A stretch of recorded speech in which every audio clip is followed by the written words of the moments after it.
first session of the second day, and this session is on macroscopic quantum superpositions, and the first speaker is Markus Arndt.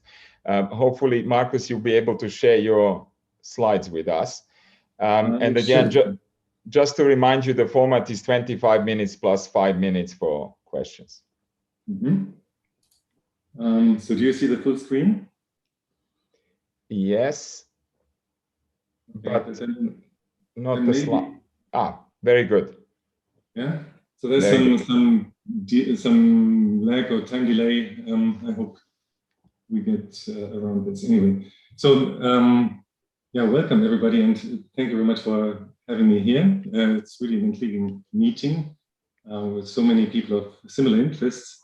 I have to admit that I'm not really quantum gravity guy, because currently our particles are too small for quantum gravity, but I can nevertheless tell you something about matter-wave interferometry, macroscopicity, and interfaces to gravity, which may be actually also in the extreme opposite of what you may expect, as you will see.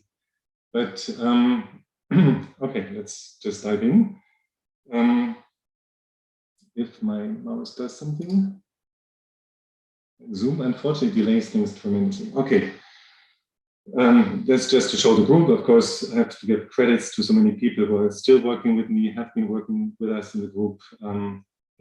Some of them have their own groups meanwhile, and I can't read all the names, but since that is recorded, just go back to that slide and yeah, see who have contributed. And oops. This is kind of the introductory slide about matter-wave interferometry, because that's kind of the textbook thing. But it also shows you some trivial effect of gravity, which has nothing to do with quantum gravity, but nevertheless something where gravity plays a role and that we need to compensate later. And so that is just a short reminder. Far-field diffraction at nanomechanical gratings. We did that, and we're still doing this, but rather in lab classes nowadays. With molecules, bimolecules diffracted at 100 nanometer gratings. On the left-hand side, the molecules are started by laser evacuation from very tiny spot. They fly through the vacuum. In our case, the vacuum is still moderate, 10 to the minus 7 or 8, because that will be tremendously, has to be improved for larger particles. And then it's diffracted at a nanomechanical grating. Actually, that's something we, again, can only do for molecules, not massive nanoparticles. And then these particles are detected on a screen. And that is actually something you can also do for nanoparticles. And then we excite them with fluorescence, and the fluorescence microscopy tells you where the molecules are. And in principle, you see what you expect, namely diffraction of molecules at a nanomechanical grating. So far, so good. The crucial ingredients here already is what makes it quantum is actually the source in that case. Because Heisenberg's uncertainty relation tells you that if the source spot is very tiny, in our case a micrometer, then there's a certain momentum uncertainty, and that gives rise to the delocalization of the wave function or coherence function that spreads out over several 10 nanomechanical grating slits, so that the molecule in quotations at the same time is in different slits and does this interference pattern. And gravity is really only a parameter here, which is nice to have because it helps us sort different velocities. Since the Bohr wavelength is related inversely to velocity, you don't want to average over all velocity classes. Here you can sort them by the gravitational field. The slower ones are pulled further down; they have more time to fall, and therefore the wider interference pattern is just at the bottom of the screen, and the faster ones at the top of the screen. So that gives this finger-like structure or interference pattern. So that's a kind of trivial effect of gravity, but of course we have to be aware of freefall. And now you would say, and actually most of the time we said, far-field diffraction is kind of not really useful for high mass interference or for gravity tests. But there's one exception that I would like to briefly mention here, which is speculative, and that goes back to discussions by the group that is mentioned at the bottom with Astrid Lambrecht, Serge Renaud, Prem Lamin, And where they were wondering if you can see the gravitational, the stochastic gravitational wave background as a perturbation on your matter waves. And we had a discussion 10 or 15 years ago, and in these days we said, well, it's way too far off, and cold atom interferometry projects, also suggested by other people, were kind of rejected by ESA because it's just not sensitive enough for that. But now there's a recent development that I would like to mention, and in order to see what I'm heading for, you have to be aware of the fact that the fringe visibility in these interferometers, macht 10 type, would depend exponentially on a phase shift. Of course, all these atom interferometers depend on phase shifts like gravity, Coriolis forces, and things like that. But also a gravitational wave would kind of pull differently on the two different arms if they're really spatially separated. And there would be a phase shift invoked, so to say. And the interesting thing about that phase shift, so that's calculations by the Renault group in Paris, is that this depends, of course, on the strain and then on two factors, A, in the filter function and apparatus function. And this apparatus function is the kind of key to the consideration that I want to suggest, because that depends quadratically on this omega squared, which is the kinetic energy squared. Now, the interesting part is if your experiment is optimized for a certain de Broglie wavelength, which is typically the case, because the length of your machine somehow depends on the de Broglie wavelength, then it's actually favorable to have a particle of the lightest possible mass. Not the heaviest mass, but the lightest mass, because that would give, for a given de Broglie wavelength, highest kinetic energy. And that would enter quadratically this phase factor, where it is exponentially reducing the fringe visibility.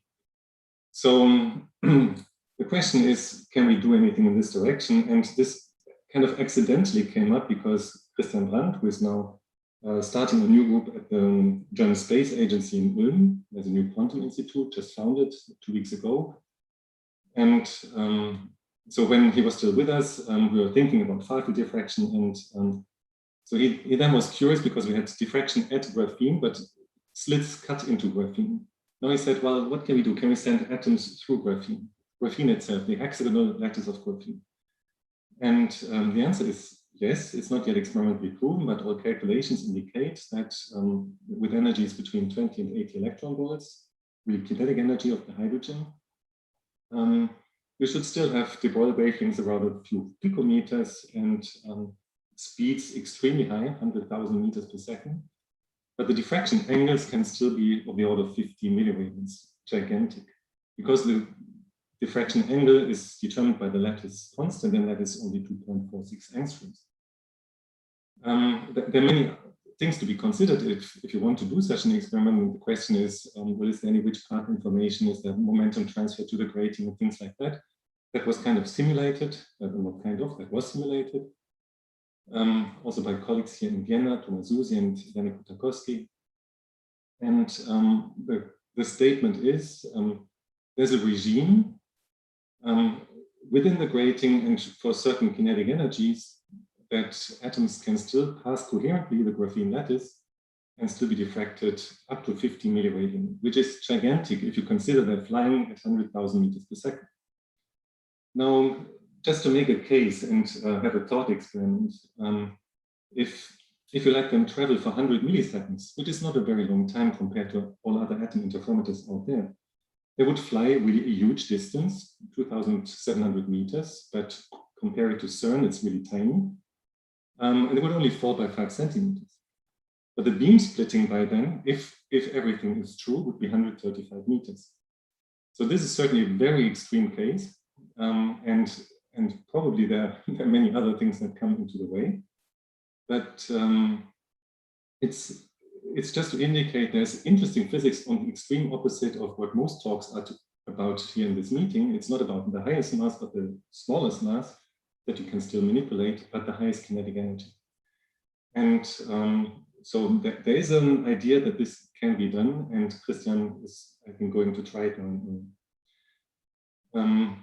Well, we had a first proposal on that in 2019, and now he has to collect money, I think.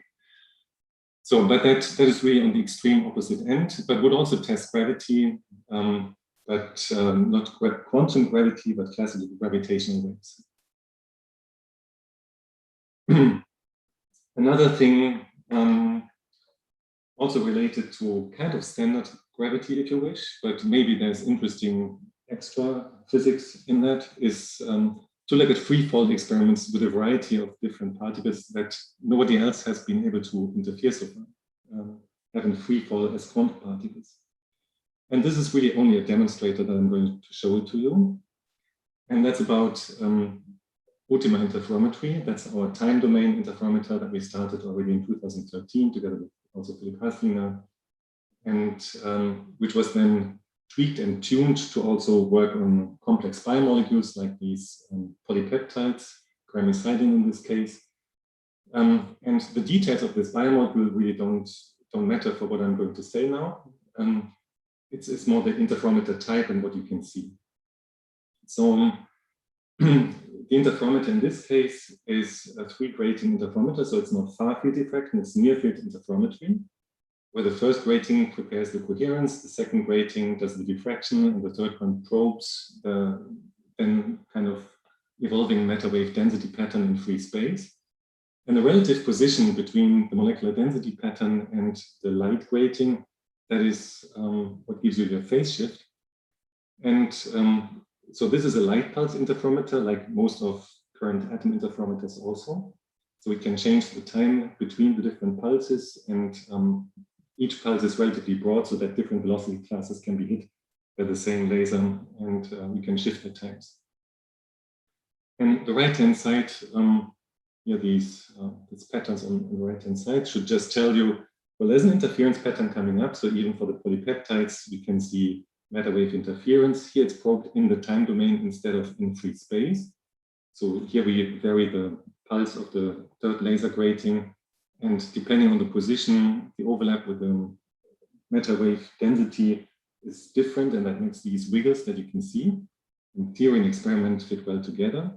So also these complex things interfere. And the question is, what does that have to do with gravity? Now, actually, the real kind of gravity experiment we didn't do with this polypeptide. That was still done with a tetraphenyl porphyrin, as you will see.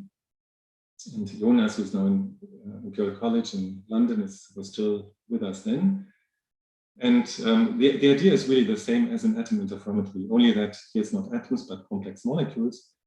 And here you vary the time between the different gratings.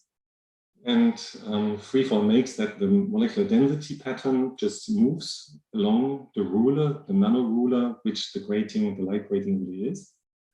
And depending on whether it's in phase or out of phase with the light grating, there's more or less transmission through the grating. So, so that is an experiment that we did. And so from that, as a function of the contrast, as a function of time, you can also measure little g. They fall faster in the gravitational field if the acceleration is bigger. And of course, that's not yet a test experiment in the sense of what atom interferometry can do, where the best experiments can get delta G over D to 10 to the minus 12 nowadays.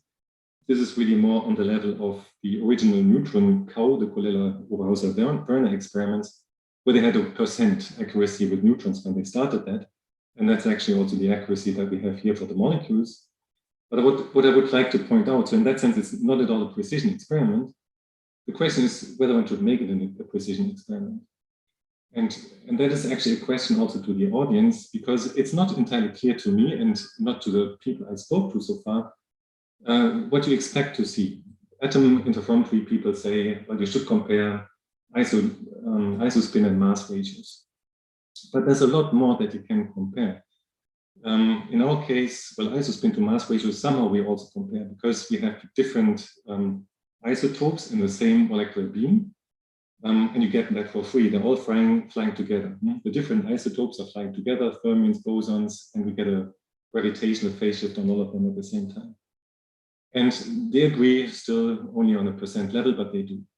But there's much more that you can have in these kind of experiments. We could have ferromagnets, superconductors, they could have internal ring currents, they can have internal high energies. And these are all things that atoms don't have. And the question is there anything in gravity, in quantum gravity, that would couple to these internal properties? And so far I haven't seen any clear answer to that yet. Most people would probably say it's mostly spin, because that's what the Dirac equation sees. But what about huge ring currents, angular momentum, or ferromagnetic things, which are also related to spin? So that is an open question, and I would be happy to learn anything there. But if it's about higher mass, the highest mass we currently have in what we call the long baseline universal matter wave interferometer, and it's universal because we had 24 of different particle types in there already. And the idea is relatively straightforward and simple. It's again a 3-grating near-field interferometer. And the first one prepares coherence, the second one does the phase imprint, and the third one probes the interference pattern. And then you need a source and detector, but that varies from type to type. And the longest one so far, the most recent one, has 2 meters total length, so a meter between the first and the second and the third grating. And it is really universal in the sense that we've worked on a variety of atoms like cesium and barium and strontium, molecules like the fullerenes, anthracenes, rubrines, other organic aromatic hydrocarbons, tripeptides, in the end, as you can see, macromolecules up to beyond that 25,000 Dalton mass units. The Rayleigh wavelength in these experiments could be extremely small, currently rather on the level of 35 femtometers. And these particles are flying at speeds that probably would terrify most atom interferometry people, because it's as fast as an Airbus in free flight, so to say, at 300 meters per second. And this is nonetheless a very sensitive force sensor. 10 to the minus 26 Newton currently, and that will soon go to beyond 10 to the minus 13 Newtons, I think. So that is an interferometer that's working, and gravity again is more or less a nuisance here that has to be compensated. The fact that we're sitting on Earth makes that we have the Coriolis force, Coriolis acceleration, and of course Earth's gravity. And they all introduce a phase shift which is velocity dependent. And if you do not have super cold particles that are velocity selected to the sub-recoil limit, you have to compensate for that. And the interesting thing here is that we can compensate Earth's rotation by gravity and vice versa in the setup that we have to a relatively good degree. And that is an advantage of this non-pulsed continuous interferometer horizontal. And so we can compensate that, and we have to compensate that very accurately. And so with that, we had, as a kind of mass record holder for the moment, oops, where is it? Disappeared. Molecule, which is a perfluoroalkyl functionalized oligoporphyrin. Oops, disappears again. Sorry for that. Hello. There's some delay here in the display, which is this pretty complex molecule. But it shows nice high contrast interference in good agreement with the theory, in spite of the fact that it's already composed of almost 2,000 atoms at very high internal temperature, a few hundred Kelvin, and no molecule is exactly the same as than any of the other molecules. There are billions of structural isomers actually, with roughly the same mass. That's maybe a separate discussion, but none of the molecules is the same, and still they all add up to the coherent interference pattern. I will jump over this only to say that quantum and classical predictions are different, and our experiments fully agree with the quantum predictions, fully within a certain fidelity, as you would say. And the accuracy to which that agrees helps us also define a term for macroscopicity, which was introduced originally by Stefan Lindrich and Klaus Hornberger. On the following slide, where is it? Oh, sorry, I come to the macroscopicity in a second. First to the continuous spontaneous localization. Since since the interference pattern is there, is almost as good as you expect theoretically, you can also give bounds on spontaneous localization. It's not yet, so among all interferometric bounds, it's the most stringent, but there are many non-interferometric collapse tests also, which just in quotations look for heating, anomalous heating in systems, and they have much more stringent values already. But on the quantum experiments, this currently sets a limit. And that improves, of course, with mass squared. So increasing the mass is advised, and we also try to do this. But the experiments with these porphyrins, sorry, they also help us define some macroscopicity value. And so this is the macroscopicity defined by Richter and Hornberger, where they say you have to compare the different interference experiments and actually even some others, always comparing to electron interferometry essentially. So they kind of relate the mass that you have to the electron mass, the fringe visibility to the ideal fringe visibility, and then the coherence time to a level of a second. And if you take the log 10, the logarithm of that, this is what they call the macroscopicity. And the interesting point is there were many values over the last 40 years through neutron interferometry, atom interferometry. And well, of course, the plot is made that we don't look bad in this diagram. Lumi is here with 14, a very high number. And one has to kind of get a feeling for what that really means. And actually, the meaning is if you wanted to exclude deviations from quantum mechanics by electron interferometry with the same level of fringe visibility relative to the expected one, you would have to have 80 million years of accumulation time for electrons, whereas here it's just a few hours. So that's where the mass really helps in seeing deviations from quantum mechanics in the spirit of collapse models. And so increasing the mass and the coherence time is obviously useful. And what is not in that macroscopicity, but actually valuable for collapse tests, is also that the splitting of the wave function should be around 100 nanometers or so, which it is. Now, in order to get to even higher masses, so the question is, can we get to 10 to the 5, to 10 to the 6, 7, 8 mass units? And the answer is, we certainly believe that yes. We're currently working on towards 10 to the 5, a few times 10 to the 5, with, again, modified interferometer, which is an all-optical continuous deep UV interferometer, again, in the spirit of Talbot-Low interferometry, but now filled with metal clusters. There's a variety of different particles that are interesting for that purpose. It's not a single one. Different metals can be useful. We're currently playing with yttrium. And the idea is to use the standing light waves as photoionization gratings, and that works pretty nicely at 266 nanometers. So that's work being in progress, and that can probably be shifted up to 1 million mass units, coherence times of about 20 milliseconds, splittings of 100 nanometers plus, hopefully soon, whatever that means really concretely. But we also believe that this can still be upgraded to about 10 to the 8 mass units in, again, a slightly different setting with coherence times of about 1 or 2 seconds. Beyond that, this kind of specific interferometer is probably at the limit if you only in quotations have a few meters of freefall. And so you also need perspectives for beyond. So what can you do beyond 10 to the 8? And so first, is 10 to the 8 already interesting?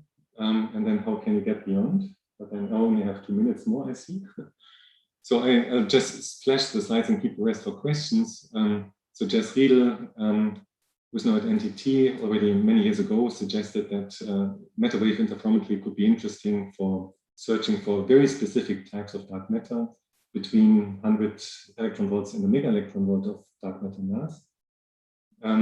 And probably the experiments that we can set up would already be able to give some meaningful numbers.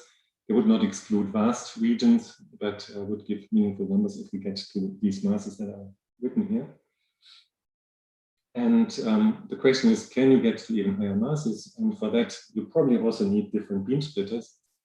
And so this is only to advertise very briefly, because time is running out, that we've recently been discussing with Wayne Wang and Herman Bartland from Göttingen in Nebraska, new ways of doing light grating splitting in trapped particles. They were coming from electron interferometry. We were talking about molecules and noticed that we can do it on anything. And once you have a trapped particle, so maybe it's easier to show here, and that's really kind of the last slide. If you have a trapped particle, of course, these have the harmonic oscillator eigenstates, which you can couple in a kind of parametric resonance with bichromatic light fields if certain resonance conditions are fulfilled for frequency and momentum transfer. And you do not couple to anything internally. So it works for electrons as well as for nanoparticles. And you can transfer momentum, but in contrast to many other transfer mechanisms, you can really steer it in the sense that you can make that certain transitions get forbidden. And this is what Wayne then called the Kapitsa-Dirac blockade. And you can see that if you look at the transition amplitudes, the GNs here, which are not uncommon also in quantum information science, to be honest. And you can make that these transition amplitudes disappear, vanish, are equal to 0 for certain transitions. And if you choose that properly, you can make that, you can climb up the ladder up to a certain state, but not beyond, so that you can selectively populate high N states. And the current prediction is that you can really get a large momentum beam splitter in the spirit of thousands of h/k momentum transfer for electrons, for molecules, for nanoparticles, if they're properly trapped. And so that's something to come up with this red letter in the next 3 weeks, I guess. And so that could help us getting the larger beam splitting that we need in order to get faster, larger quantum states, because at some point free fall gravity will kind of limit this. So I should stop here. Just a summary. We're interested in a variety of different things. I only focused on a subset, so I haven't said anything about our biological interest. But so the metal clusters are currently going to the higher masses. Dielectric nanoparticles are very important also for us. We're also collaborating with Urash and Markus's group on cooling. And voila, that's a short statement for here, and I should stop it. Thanks a lot, Markus. It was great. I think we have a few minutes for quick questions. Of course, everyone knows there is a bigger discussion at the end of the session as well, where we can discuss this more extensively. So are there any quick comments or questions?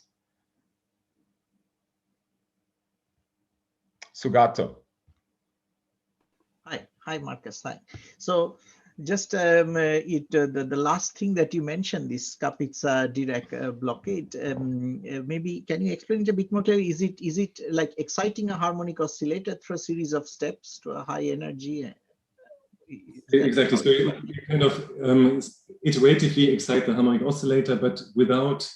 So the typical problem is that that you cannot stop at a certain level, or that it also goes back down. But here you use kind of amplitude interferences. Maybe you can see that of the trap system. So it's a kind of parametric resonance that you drive with a bichromatic field, which is the red and the blue frequencies here. Then kind of pictorially, what they do is you start from a harmonic oscillator state, you shift it with a momentum recoil of the two counterpropagating laser fields, and make the transition upwards. But you can make it such that there's actually, you see the red areas here, they would kind of represent the relative transition amplitudes, and the sum of all these transition amplitudes would be 0. So you can make that certain transitions get forbidden.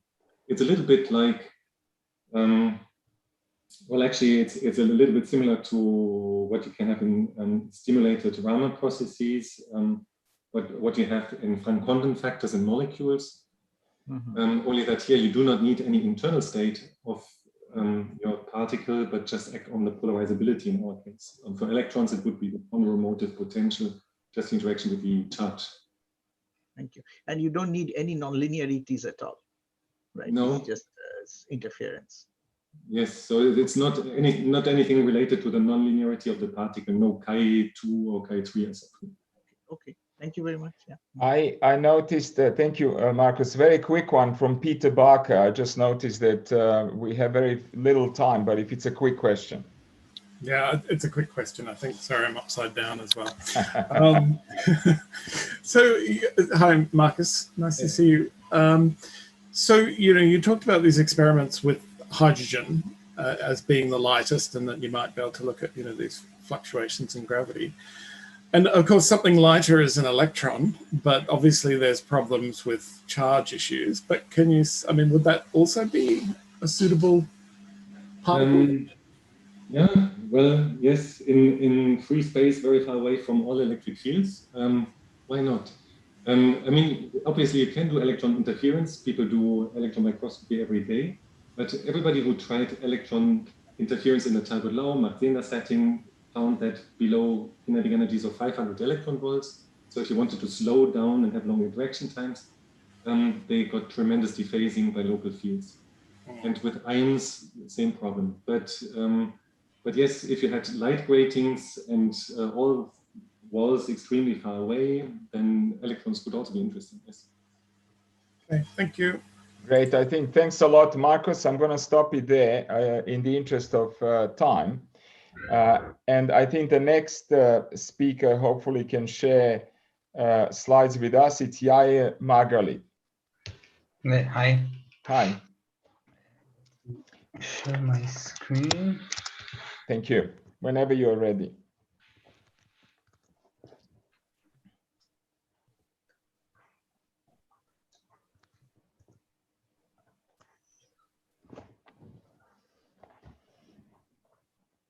Okay. Am I sharing the slideshow? Perfect. And can you see my mouse? Yes. Great. Okay, so hi everyone. And first I'd like to thank Sugato and Anupam and the rest of the organizers for inviting me to give this talk.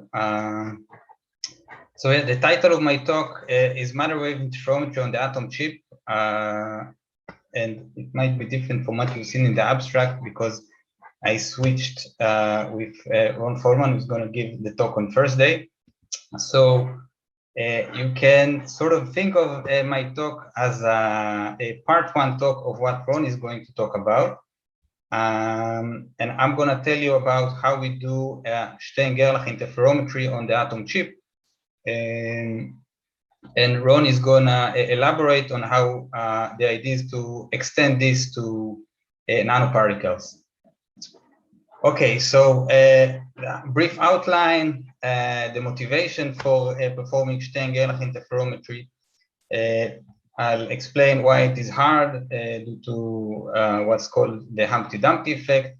And then I'll discuss 2 or even 3 types of interferometers we've created with the Stenge-Gerlach effect, a half-loop interferometer, a full-loop interferometer, and a T-cube. Okay. So as I said, the motivation, sort of in the context of this workshop, is performing matter wave interferometry with nanoparticles, which could be, for example, nanodiamonds, and this could be used as a platform for probing different aspects of gravity.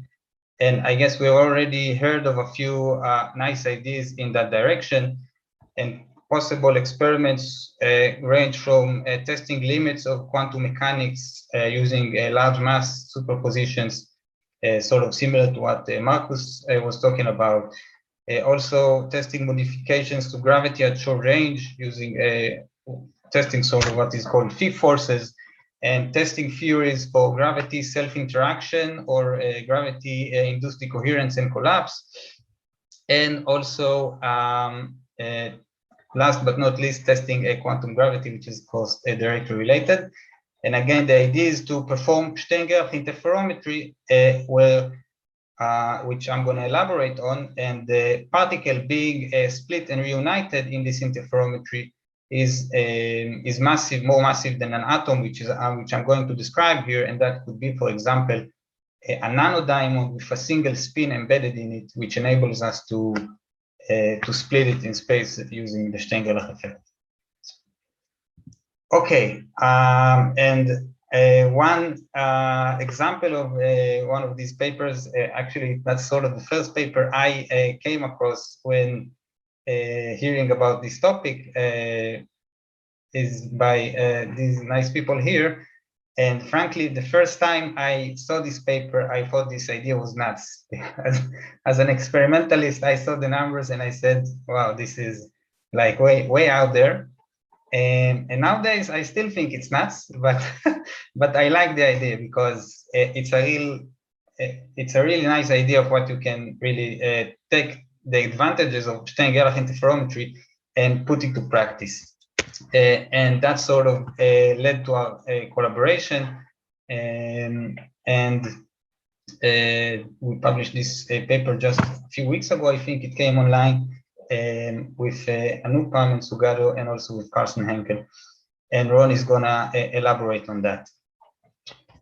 Okay, so going towards more the experimental side, I'll start with a reminder. So our basic tool is the atom chip. And what is the atom chip? So it's a versatile tool which enables to confine and control ultra cold atoms using electric, magnetic, and also optical fields. And what you see here is an artist's depiction of such a chip. So what you have is a silicon wafer. On it, we fabricate gold wires or maybe copper wires with high precision, which enables us to tailor the potential that we need. And this is sort of a cloud of cold atoms trapped on this chip. And the atom chip is, I think, almost 20 years old, if I'm not mistaken. And this is how it actually looks in the lab, in our lab. So this is an absorption image. You see here in the background the wires on the chip, and the two spots here are the atoms trapped on the chip and the reflection. This is reflection imaging of the chip. So yeah, the chip is sorry, the atom chips are already I guess, well, this paper says 15 years, 2016. Yeah, I guess almost 20 years old. So if you want to know any more, you can read this review paper by our group. Okay, and the chip has two unique properties which we're gonna use in this talk. So the first is that you can create high magnetic field gradients. So quite simply, let's say we take a current of 2 amperes, run it through a wire, and we position our atoms 10 microns away from that wire, and we get a field of 400 Gauss and a gradient of 40 kilogauss per millimeter, or 410 to the 3 Tesla per meter, which is a pretty impressive number, I guess. And that's already achievable nowadays in the lab.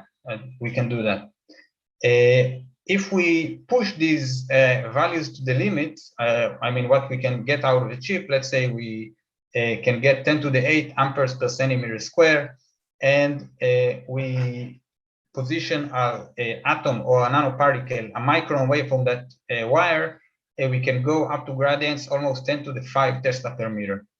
And of course, if you want to create a strong Stenge-Gerlach effect and you want to split massive particles, you need large gradients. So that's the reason why a chip is a sort of a natural candidate for this. And the other property which a chip has is that these wires, which you might be able almost to see here in this picture, these wires are just simple wires. They have low inductance, and this enables us to turn on and off the currents very quickly in less than a microsecond. And that's also very useful, and it enables us to do things accurately, as you'll see later. And in addition, we just need low power for that. I mean, this battery is actually how we run, not this one, but we use just simple 12-volt batteries to run current. So we need only low power, which really simplifies things. Okay, a second reminder, the Stern-Gerlach effect. So back in 1922, Stern and Gerlach sent their beam of silver atoms through a region with inhomogeneous magnetic field and saw two spots. And we do sort of something similar today. So we have an atom chip, and below it we have a Bose-Einstein condensate with about 10,000 rubidium-87 atoms. We usually position them around 100 micron below the chip. And we release them from the trap. They're in free fall. Before that, right after that, we prepare them in a spin superposition, and we run current on the wire in a pulse manner. So by Savar's law, we get a gradient, and we let this thing freely evolve. What we see are two spots. So sort of similar to what we had here. So that's the basic tool. That's our basic beam splitter.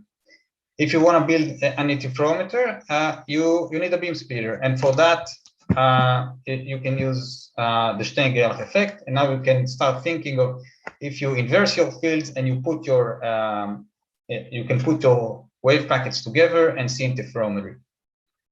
So that's the basic idea. Now, so using the Stenge-Gerlach effect to build an interferometer is almost a century-old idea. And indeed, people have thought about it. So that's the basic scheme. You have four regions. You have atoms coming in. You split your atoms. You stop the relative motion. You reunite them, and then you stop them when they meet. But people have previously considered it and thought it should not work for two main reasons. First is that what you have here in both arms are different spin states, and different spin states coupled to noise differently. So any experimentalist will tell you that's a bad idea because it's gonna cause dephasing of your interferometer, and your phase and the output is gonna jitter, which is hard, which is a problem. And indeed, other interferometers use spin in sensitive states, but then of course you can't use the Stenge-Gerlach effect. And previous attempts to perform a Stern-Gerlach interferometry have used multiple layers of shielding.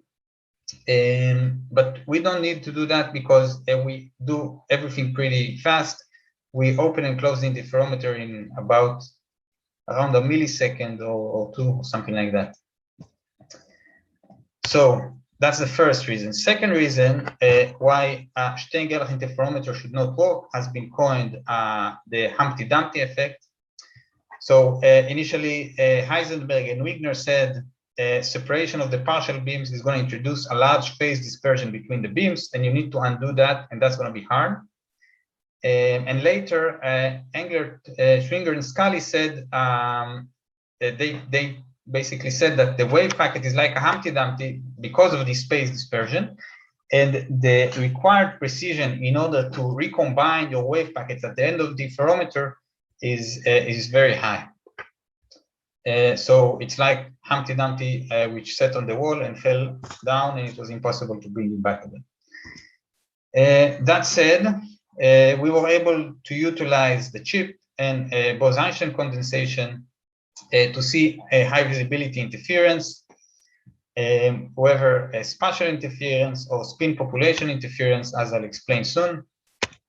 And as far as we know, these for the first realization of a spatial Stenge-Gerlach interferometry and of a full loop Stenge-Gerlach interferometer. Okay, a bit more in detail about the problem. So again, this is an interferometer. We have four regions. So the atoms enter and come out, and eventually here at the end, they might have some spatial separation, which we label delta Z, and might have some momentum separation between the arms, which we label delta P. And these are due to the inaccuracy of our magnetic field gradients. Now, how do our contrast decay as a function of these two parameters? So if you have some spatial separation, the contrast is going to drop exponentially as delta Z over some characteristic length scale, which is basically the spatial coherence length, h bar over sigma p. This is the initial momentum width of your cloud. And if you have a momentum difference between the two arms at the end, what you're gonna get is it's gonna decay as delta P over LP, which is the characteristic width, momentum coherence width of the cloud. And if you take the special case where you have a minimum uncertainty wave packet, what you get is the Humpty-Dumpty equation, which packs it all in one single exponential. So if we wanna get any contrast out, we better get delta Z and delta P as small as possible. And that's basically, that's the basic effect. The point is, it's supposed to be hard to put, and it is hard to bring this back to zero in order to see interference when you use magnetic gradients. Okay, and I should say people have been still putting out papers saying it's even impossible. This is a paper from 2015 saying you can't see a spin superposition going through a Stern-Gerlach field. All right, so how do we build our interferometer? So again, we start with our Bose-Einstein condensate. It's below the atom chip. It's released from trap. We apply a pi-half pulse and put the atoms in a spin superposition, and then we apply a pulsed gradient. And this gradient puts our splits the two wave packets into the different spin states. We then apply a second pi-half pulse. Each one of these arms go into an internal state superposition, and we then apply a third stopping pulse. So the stopping pulse does three things. First, of course, it stops the two wave packets, which what we look at is number 2. Second, it kicks out the number 1 state, which we discard. And third, it also causes some matter wave lensing and brings a far field closer. And eventually, what we have here is sort of analogous to a double slit experiment, because we have 2 point sources, and in the far field, and after this sort of lens that we apply, what we should see is a matter wave interference, just like in a double slit experiment. And that's indeed what we see, nice matter wave fringes. And since we are using a Bose-Einstein condensate, we need also to verify that we have phase stability. So for that, because from a BEC, you can always expect to see high interference fringes. So to verify that, we run the experiment many times, and we sum all of the shots up. There's some jittering even in the final position, but if we sum many shots together, what we see at the end is a very nice, this is 138 shots, we see a very nice interference fringe, meaning we are phase coherent. So this shows, again, this shows phase coherence, and that's the, and this is how the phase looks as a function of time. So we were able to build a phase stable matter wave interferometer out of this. Now, I'll just briefly mention that we use this setup to test a proposal by the Bruckner group, which Igor is also on this paper. I think he's going to give a talk later. And they proposed to use clock interferometry as an effect that can't be explained without a generativistic notion of proper time. And we sort of simulated that effect within quantum mechanics. We built a superposition of clocks, and we simulated the gravitational redshift using a magnetic gradients, and we saw indeed the visibility oscillates as they expected. So we validated their tool for probing this interplay between quantum mechanics and general relativity, but it's all within quantum mechanics because we simulated redshift. So side note.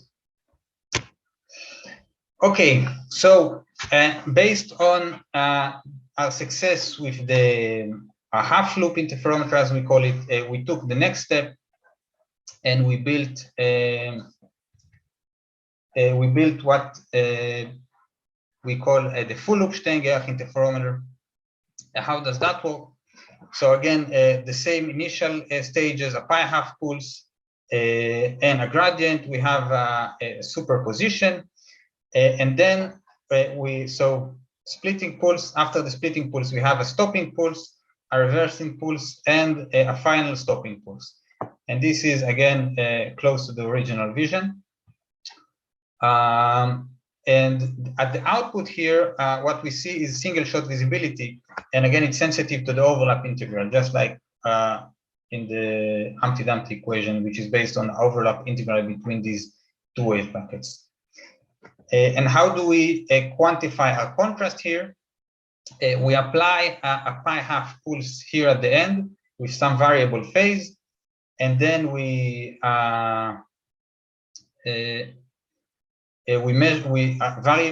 vary this phase, and we measure the population output. And you can think of these two pi-half pulses as a sort of a Ramsey sequence, which in the middle we split and reunite our wave packets. So, and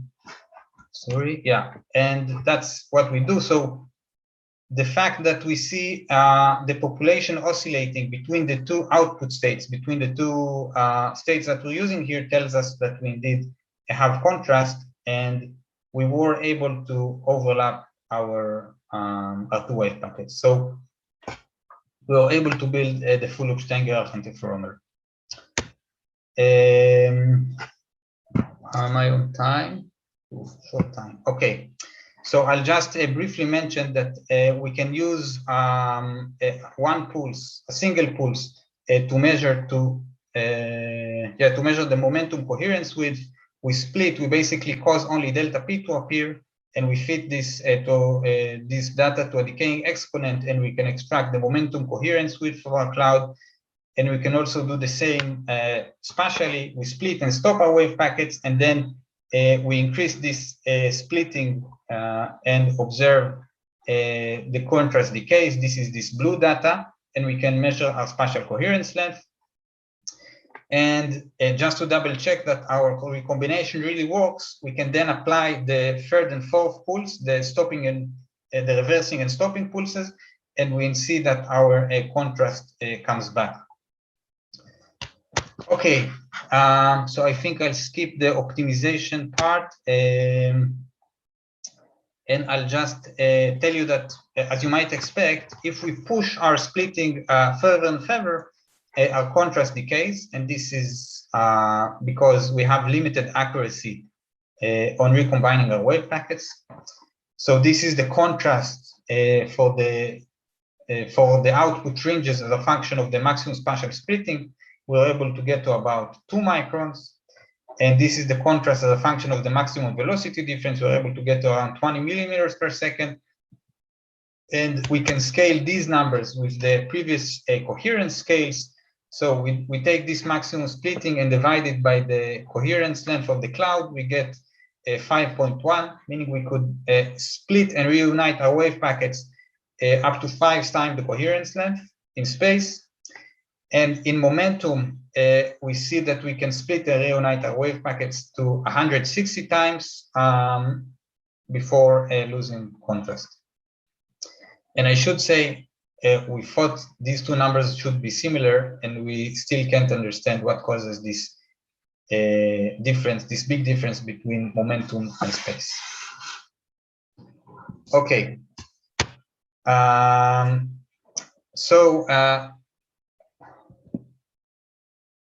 Yeah. One last note before I summarize.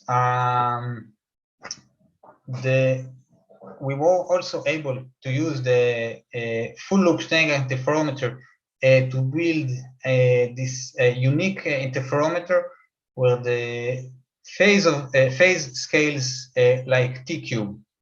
So back in 1927, Kenner calculated the propagator of a quantum mechanical system under a linear potential, and he found that there should be a phase that should scale like a T cube.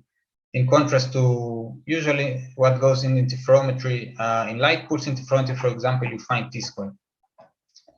And if we take our Stenge interferometer and we put all of these delays to 0, so these purple areas are gonna touch each other, it means that our atom is under constant acceleration. Of course, we switch it in the middle, but the atom is under constant acceleration, and that causes this phase to scale as t cubed. So that's the result that we expect, and that's indeed what we see very nicely in the experiment. We see that the phase in the Stenge interferometer scales like t cubed, and this has all kind of advantages.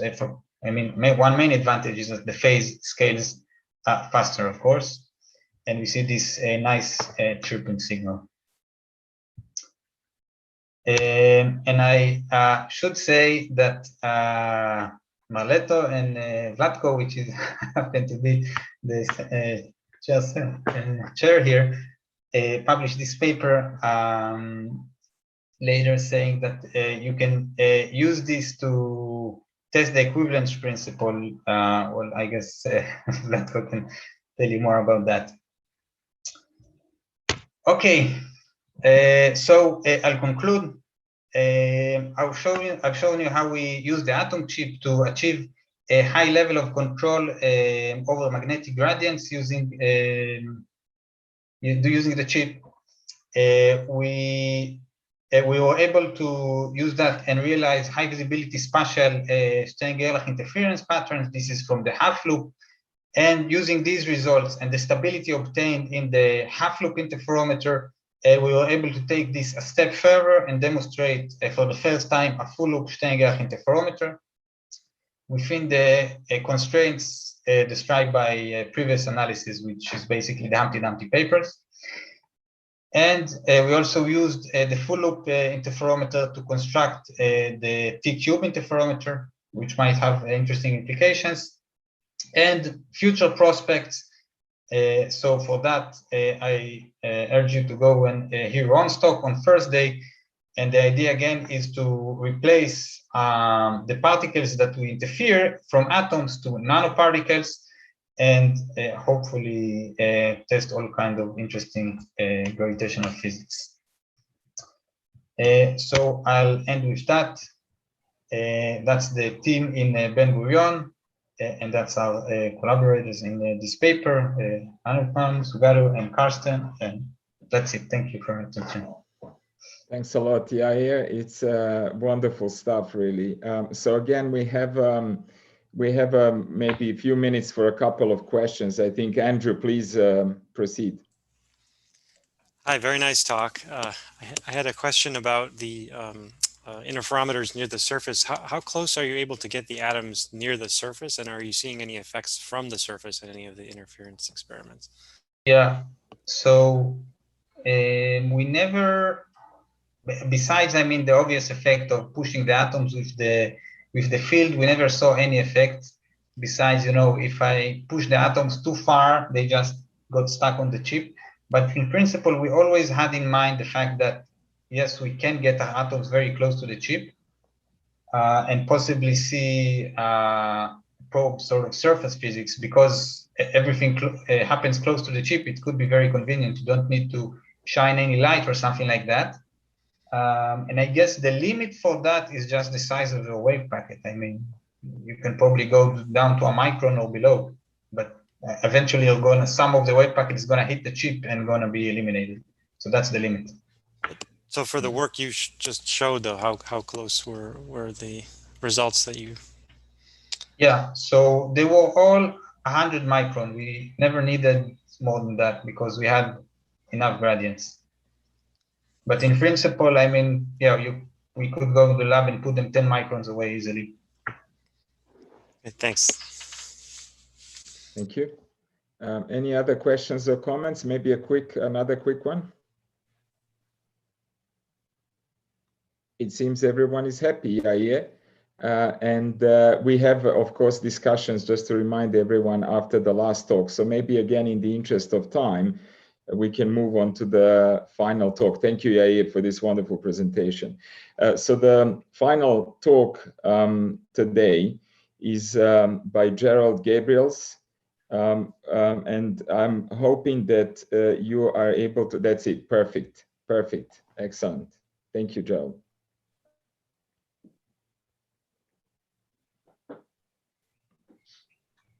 I think we are ready. Okay, greetings to everyone spread around the world in so many different time zones. It's an honor to be speaking to you. I'm going to talk, I'm going to mention something about gravity at the end, but basically most of the talk is about measuring the magnetic moment of the electron and positron. I think the reason that the organizers invited some of us who don't really do gravity measurements to participate is that we represent measurements of kind of an extraordinary precision and reach in some cases. And the question is, you know, could such measurements be used to make gravity experiments? And so I'll make some comments on that at the end. So most of the talk is on prospects for a better measurement of the electron and positron magnetic moments. And then I'll say what we're aiming for and then contrast it to what one might do to include gravitational effects. There's a lot of digits here, a lot of precision. This is the magnetic moment in Bohr magnetons we've measured to 3 parts in 10 to the 13th. And what I'm going to tell you, that's a pretty accurate determination already, and I'm going to try and give you the flavor of what we want to do to try and improve that further. Now, why are we doing this? Well, we're trying to test the most precise prediction of the standard model. Another thing you can do when you try and do low energy physics and try and have an effect on particle physics, very fundamental particle physics, is you can measure where the standard model and beyond the standard models make very different predictions. That's not really what's happening here. That's an example of that sort of low energy contribution to particle physics would be our ACME electron EDM experiments, which some of you know about, but which I won't be talking about today. And another contribution that low energy experimenters can make to particle physics is to test the symmetries of the standard model. And this, we're trying now to compare the electron and positron directly to a 200 times improved precision compared to what's done before. That's a direct test of the fundamentals CPT symmetry invariance of the standard model. And as I said, I will then say a few things about gravity towards the end. Now, the standard model has survived all laboratory tests so far, okay? And I'll say something about the recent muon announcement in a few moments. But despite the great success of the standard model, this is a remarkable success. The standard model can't explain how a universe survives the Big Bang. It cannot explain why there's a baryon rather than an antibaryon universe. Gravity doesn't fit so well, it can't be renormalized. It can't explain inflation, can't explain dark energy. No dark matter has been identified. These are pretty big reasons for concern, I would say, about the standard model. And so the standard model is the great success, but also the great frustration of modern particle physics. And what a number of us in this conference and in the similar business to what my Center for Fundamental Physics does is we probe with simple systems at high precision, looking for hints as to what is measured, what is wrong or missing in the standard model. Now, the standard model's most precise prediction is for the magnetic moment in Bohr magnetons, okay? So the magnetic moment in Bohr magnetons is what we measure. We measure exactly what the standard model predicts. Now, the standard model prediction is written out in a number of terms. There's the, the Dirac prediction, which is most of the magnetic moment of the electron. And then there's these quantum electrodynamics terms where you evaluate Feynman diagrams to get these coefficients. And this series is in values of the fine structure constant. Here's the fine structure constant to remind you, divided by pi. And then there's hadronic and there's weak contributions, which are important at the level of precision that we're achieving in the measured magnetic moment. So the basic idea here is if we measure the magnetic moment in Bohr magnetons and somebody else measures the fine structure constant, then we can check this prediction of the standard model to see if it's right. Now, I don't have time to go into this. To get C8, you have to evaluate 891 Feynman diagrams, okay? C10 takes 12,000 Feynman diagrams. There's remarkable ingenuity that's been used by theorists, but okay, that's beyond the scope of what we're doing right now. Okay, now to get the independent fine structure constant, basically here's the value of the fine structure constant that you need as an input for the standard model prediction. And you can write that in sort of a strange way in terms of the Rydberg constant, the defined velocity of light, ratios of masses, and an h/m, which is the recoil of an atom. Again, I don't have time to go into that in a short talk here, but you get the Rydberg from hydrogen spectroscopy. You measure the mass ratios in pinning traps, and you get an atom recoil from Berkeley in 2018 in Orsay. Well, this is a little out of date. Orsay has just come out with a new measurement, okay? And so I'll put the corrected number in what follows on the graph. I guess the point is that to measure the fine structure constant independently of our measurements, independently of assuming that the standard model is correct in the way I described before, it takes a number of different groups collaborating, each making their own measurements to contribute. Okay, now the new thing as of a couple of years ago, and this is very different. I mean, for many decades, okay, there was a good agreement between the standard model prediction and what was measured, okay, and that we were sort of getting used to that. And then a new measurement of the fine structure constant was made using the cesium atom. This was the Berkeley measurement. Okay, and basically when you use that to make a standard model prediction, then suddenly our measurement and the standard model prediction, including the fine structure constant as input, they disagree by 2.4 sigma. Okay, so that's a very intriguing discrepancy. But before we focus on the discrepancy, I also want to point out that it's a great triumph of the standard model to predict what we measure to 1 part per trillion. Okay, that's a remarkable thing, and we shouldn't get lost. That point shouldn't be lost. Now, this discrepancy stimulated a bunch of theoretical work, and if some of you have written papers that I've missed here, please let me know, and I'll try and add to the list. Okay, but these discrepancies, I once said in a conference, don't bet your house on a 2.4 sigma standard deviation discrepancy. We experimenters know that there's a distribution when you have sigma, okay? But the theorists, one of them stood up and said, Jerry, don't try and keep us from having our fun. So they're writing their papers and trying to understand the discrepancy. Okay, now very recently, so I said that was new. Even newer is this new Orsay measurement, and now there's dueling fine structure values that just don't agree. And so I'm not sure what to make of that. And so here's the new value made with cesium, and here's the even newer value made at Orsay, okay, using rubidium atoms. And the two fine structure constants don't agree, and hence when you put those into the standard model, the prediction doesn't agree. So the problem here doesn't seem to be with the standard model so far. It seems that the two values of the fine structure constant don't agree. So I don't know what to make of that. It is what it is. Now, you maybe heard all the hoopla. It was even reported on the front page of the New York Times, that the muon magnetic moment was just measured. In fact, it was confirmed. There was a measurement made at Brookhaven some years ago, and here's the storage ring that's used for it. And you can see equipment racks to give you the scale at Fermilab. This is the famous ring that took barges and trucks all the way from Brookhaven to Fermilab. Okay, it's a fun thing to watch. But here's the prediction of the standard model in the case of the muon magnetic moment. The muon, of course, is just a heavy electron as far as we understand it. And here is the Brookhaven result from a number of years ago, and now the Fermilab result agrees with it, and there was a lot of hoopla, okay, because it doesn't agree with the prediction. Okay, so that's also an intriguing thing.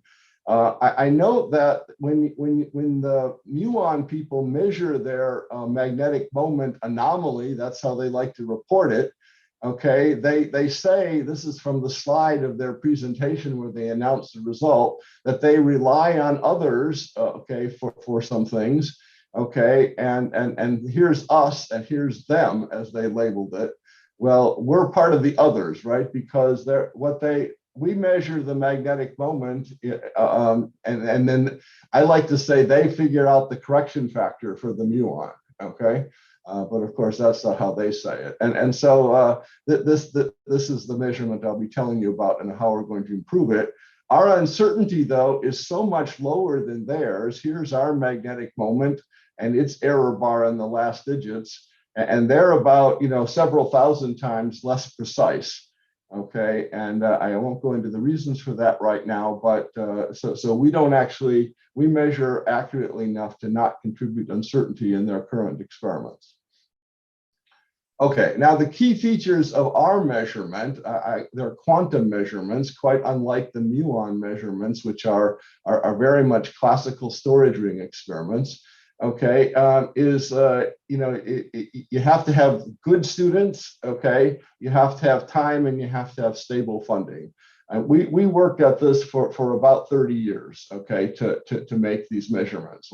It was one thesis at a time, inventing new methods until we could put it all together. And that process continues. Now, here's what we do. With one electron in a magnetic field, there's cyclotron energy levels, and there's a spin change in energy. And this is a quantum measurement because we just interact with these three quantum levels of the one electron in the magnetic field. Now, it's actually in a pinning trap, but I don't have time to go into the interesting details of that. Okay, and the interesting thing for this talk is that the magnetic moment in Bohr magnetons is just a ratio of two frequencies, okay? And there's nothing you can measure better in frequencies than, better in physics than frequencies, except for a ratio of frequencies, because then your clock only has to be stable enough so that you can measure one and then the other before the clock drifts too much. And for reasons of precision, we actually measure this frequency and this frequency typically, but okay, that's a technical detail as far as this talk is concerned. Now, how do we do these frequencies? Well, to be honest, we drive this cyclotron transition and this so-called anomaly frequency. This is a simultaneous cyclotron and spin flip transition. And we do quantum jump spectroscopy, right? And here's a quantum jump. So when these levels change, we can actually see an unmistakable change. Here's a spin flip happening, okay? As we go from this state down to this state, we make a transition to here, and then it spontaneously decays. When we make a cyclotron transition, we see that we're in the ground state, and we go up to the first excited state, and then it decays back down.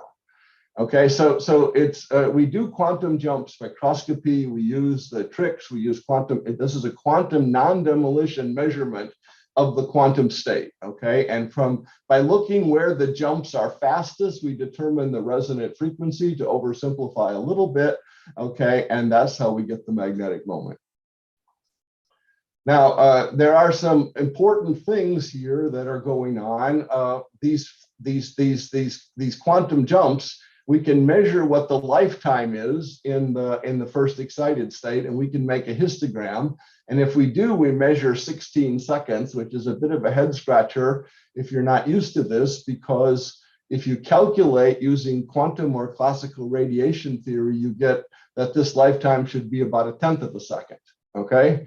But that's, of course, in free space, and we're deliberately not putting the particle in free space. We're putting a microwave cavity around the particle, Okay, and so here's a particle in free space in a magnetic field. We get a 75 millisecond in this example radiation time. And if we put it within a trap cavity and we arrange that the cyclotron frequency is not near the place where there's a high density of states in the radiation field, okay, then we can inhibit spontaneous emission in this example by a factor of 210. Now, this trick of inhibiting spontaneous emission is important, because if we didn't do that, we wouldn't have the averaging time to detect the quantum state of one particle. Okay, so this is kind of a delicately balanced experiment in that sense. Now, here's just an example that we measured just a couple of weeks ago in a new trap. We measured all these cavity modes, and then we basically have to decide where to go between these cavity modes. Here's particularly good regions where the spontaneous emission rate is inhibited, and we can make better measurements. Okay, we use a self-shielded solenoid to keep the magnetic field stable. I won't take time to talk about that. So there's other tricks too. Now, we're embarking on this new generation of experiment, and here's the current team.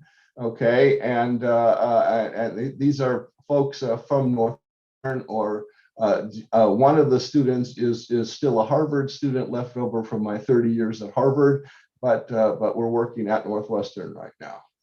Okay, now the new measurements that we're trying to make are improved by a factor of 10, we hope.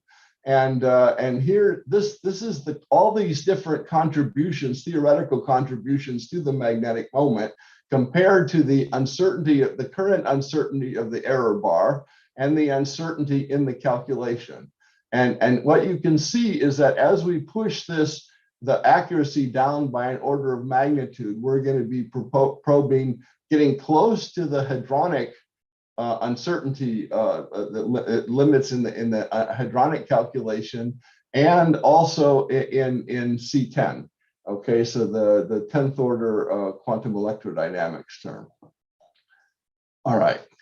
So the big problem in the past was that we had a quantum non-demolition detection back action. Now that sounds like a contradiction in terms, because quantum non-demolition measurements are supposed to completely eliminate all detection back action. Okay, well, it's a little more complicated than that.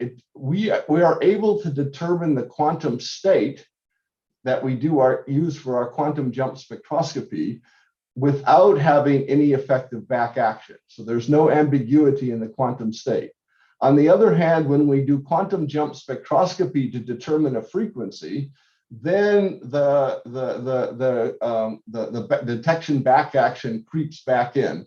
I don't have time to really discuss that in detail. There's two new papers, one in PRL and one in Physical Review A, that just came out a couple of months ago. But basically, if we measure a cyclotron line shape, here's cyclotron drive frequency versus the quantum jump rate, okay? And what you can see is that if we change the temperature of our detector, we change the line width dramatically, okay? That's a bad sign. That says that our quantum non-demolition measurements of the quantum state are not in fact shielding us from detector back action in the frequency measurements made with quantum jump spectroscopy. And so what we did to study this, because we had some ideas, is we said, well, we know this isolated system. Let's add in all the detector states, okay? And let's do a real, let's really do a calculation of this. So we use the master equation in a way that'll be familiar to some in this meeting. Here it is, and we had to solve about 450 simultaneous differential equations to do this. And here's the two papers, okay? And the punchline to this is that there's a very promising new approach, which is going to be the centerpiece of our new measurement. This is the cyclotron line width, okay? So this is cyclotron drive frequency versus quantum jump rate. And now what I've plotted here in this dashed line is the old line shape that we could achieve. It turns out by decoupling the detector, okay, using some electronic magic that I'll mention in a moment, we can take this big broad line shape, which has been plaguing the measurements, and we can reduce it to a series of very sharp lines. And what these lines correspond to, this is the ground state of the detector motion, the first excited state of the detector motion. The detector motion is a harmonic oscillation up and down along the magnetic field direction, it turns out, though I don't have time to go into that in detail. The point here is, even though we're going to have detector states which are populated, okay, many of them, maybe 10, okay, by using this technique, we can sort of evade the detector back action, and we call it circumvent the detector back action, insofar as we can use this narrow peak, which develops only during the time that the particle is occupying its quantum ground state, the quantum ground state of its detector motion, even though we can't purely achieve that quantum ground state, okay? And so here's a blow up of what this line shape looks like. Well, the bottom line is we think we can make a 10 times improved measurement, which would be determining the electron magnetic moment to 4 parts in 10 to the 14. Okay, it's not easy to make big jumps in this business, but we think we can. The electronic magic is turning we need a kind of resistor attached to our trap to detect this detector motion, this up and down motion along the magnetic field. And we have an electronic way to switch between having a big resistor that can damp the motion and turn the displacement current into a voltage we can detect to some sort of reactance, which basically shorts it out. And here's just an example that circuitry works. Again, I can't talk about the details here. We're also developing a 200 megahertz Squid detector. By going to quantum limited detectors entirely, we can further reduce these sorts of detector back action effects. In order to use a Squid detector, we need to have a whole new solenoid system, which is because the experiment is done in a 5 or 6 Tesla magnetic field. We need to have a kilogauss field in order to operate these quantum limited detectors. And having those close enough by to transmit 200 megahertz signals is a bit of an experimental challenge. Okay, we've got a Squid amplifier working. Okay, we've got high temperature superconductor shields for it. We had to make a helium-3 NMR probe, which is a gaseous probe, so that we can tune up the magnetic field to the level that we need. We can accumulate positrons now from a student source. That's one that's so small you don't have to get a special license. Okay, that makes doing positron experiments at a university much less tedious. Okay, and we're designing better trap cavities, but I don't have time to talk about that. Okay, now let me switch to this, the gravity. And here, the electron magnetic moment measurement has been used in many, many ways, okay? It's been used to detect, to eliminate possibilities of dark matter, it helped set the dark photon limits for a while. But the spirit, I think, is that, look, we have a lot of precision here. This is the most precise measurement that we've made already of the property of an elementary particle, and we're now trying to improve it to 3 parts in 10 to the 14. Oh, I'm sorry about the typo. This is 3 parts in 10 to the 14. And also, because the standard model calculates this quantity more accurately than any other, we can accurately subtract out the standard model contribution so far as we understand it, right? So then, can this unusual system and precision be used to learn about gravity? Well, there was a paper, I think it's published now in Physical Review D, but here's the archive reference for it. That was written. This is not my work. It was done by these 3 fellows, and what they found is that if you include relativistic effects, here's the velocity of light coming in here, then the magnetic moment in Bohr magnetons that we would measure would be equal to the standard model prediction plus this gravitational addition. Okay, and the gravitational addition, where you see the acceleration due to gravity, there's the velocity of light, because this only comes in the relativistic corrections, the c squared 1 over c squared. And this is the cyclotron frequency, okay, which was this transition, which indicates the transition energy.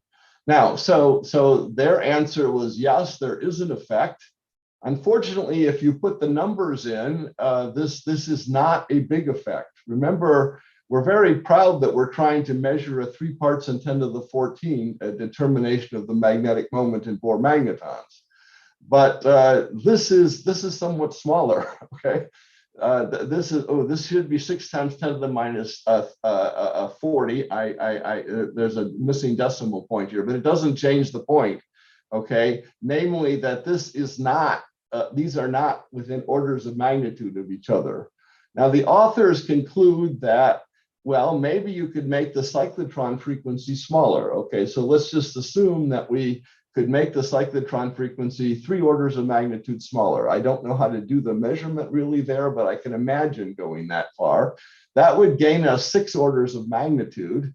6 orders of magnitude, we're still a long way away, okay?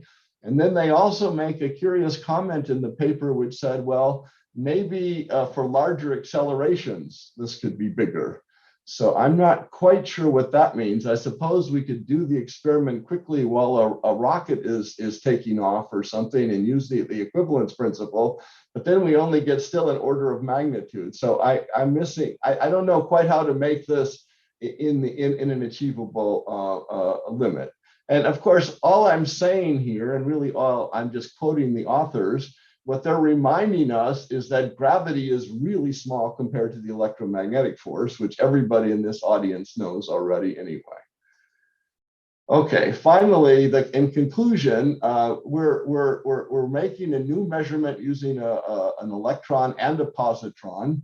Okay, this would be the most precise measurement of the property of an elementary particle. It'll test the standard model's most precise prediction. We'll invest the 2.4 sigma discrepancy, but maybe it's not a discrepancy with the new fine structure constant measurement. This will be the most precise test of CPT with a baryon system. I should have added that here. Okay, and this is the standard model's fundamental symmetry invariance. And if we succeed in doing this, we'll also, assuming that the standard model is right, make the most precise determination of the fine structure constant. So we have optimism that we can make 150 times more precise measurement with a positron and at 10 times higher precision than has been possible with an electron. So the conclusion is the standard model works great and it's wrong. Okay, the mystery continues, but it's hard to imagine how gravity is going to complicate the story, though it would be wonderful if one of you could tell us how we could complicate our lives further with gravity. Thank you. Thank you very much, Gerald. It's an impressive talk, actually. So I'm going to again ask for a couple of brief questions on this topic. And I think Sugato is already starting. And then, as you know, we have a more general discussion where I think we can discuss the whole session and all the topics related to that. Sugato, please. Hi, Jerry. Really amazing achievements. I want to know what is the kind of magnetic field noise, ambient noise that you can tolerate and kind of pressure that you can tolerate in order to get these, so many decimal places in the electron magnetic moment. Yeah, well, basically smaller is better, of course. What we do is we go in part to high fields, 5-6 Tesla, so that the magnetic field fluctuations are smaller. We get a stability in that magnetic field of up to parts in 10 to the 10 per hour. Okay. When nearby magnetic disturbances happen, we have invented something. It was patented, but I think the patent has now expired. our self-shielding solenoid cancels out the fluctuations in the magnetic field. We invented that because we were too close to a subway. Okay? So the fluctuations, right now, the fluctuations in the magnetic field are slow enough that they seem not to be troubling us. Okay, so that is not right. But even that, the self-shielding solenoid also shields out the fluctuations that are due to the fluctuating ionosphere and so on, which are happening in the lab all the time. Mm-hmm. Great. Thank you. I believe it's Anupam next. Yeah, thanks, Jared. Wonderful talk. So could you elucidate us a little bit about the, how good the quality of vacuum would you need, to perform these experiments? Well, it needs to be pretty good. I think the quality of the vacuum that we have is much better than 10 to the minus 30 torr. Okay, but as an experimenter, I have to add, no, you heard right, Marcus. 10 to the minus 30 is what I think it is. What can I prove? I can prove that it's better than 10 to the minus 17 torr. Okay, and we did that in a 4 Kelvin cryopump closed environment at CERN many years ago, where we put antiprotons in our vacuum system and we watched to see if they decayed, and they didn't, and so we set a limit. Now, why do I think we're much better than that? Well, the theoretical vacuum of a closed, inside of a closed container, this is very important that it be a closed container. This is not your ordinary cryopump, is about 10 to the minus 30 torr, meaning that that's how often there would be enough thermal fluctuations to break you from the binding, of the surface potentials to your atoms. And I'm confident that we're probably much better than that because we're actually operating a closed system at 10 to the at a tenth of a Kelvin instead of 4 Kelvin. Okay, and there's exponentials involved here. But at this point, what the pressure means is a little funny, because if one cosmic ray comes through, it's changed your vacuum appreciably. So normally, vacuum units maybe aren't the most useful at that point. So. Mm-hmm. And can you further improve upon that technology in future? You feel the need to improve on something that's better than 10 to the minus 30 torr? Yeah, I guess we could go to lower temperature. Further. Yeah, we could go to lower temperature. That basically requires money, more cooling power. Okay, quite a lot of, I should say. And essentially, this experiment is performed in a small capsule, and so this cooling, all the devices are perhaps outside this. I mean, how intensive this cooling? I mean, you require. I mean, from the laboratory size perspective. Well, we use a fridge which has about a 400 microwatt cooling power at the low temperatures that we're at. Okay, that's maybe a more technical answer than you wanted, but that's the answer. So, thanks. Thank you. Thank you, Markus. Was it you had a comment as well, a question? Yes, please. Of course, I'm fascinated by this precision. That's really stunning. But there's also a number of questions. Number one is maybe a trivial one. So you mentioned this kind of Purcell effect that you have in your cavity, the enhancement of lifetime at 210. Do you want it longer? Can you do it longer? That's question number one. And question number two. So the muon seems to be kind of getting very, very fashionable also because, well, the LHCb experiments have seen this anomalous decay. And so what's your opinion on that? What's happening to the muon at the moment? I think my level of ignorance is high enough that I'm not going to speculate on what's happening to the muon. I don't even know why the standard model works as well as it does, let alone know why it might not. Okay. What was your other question?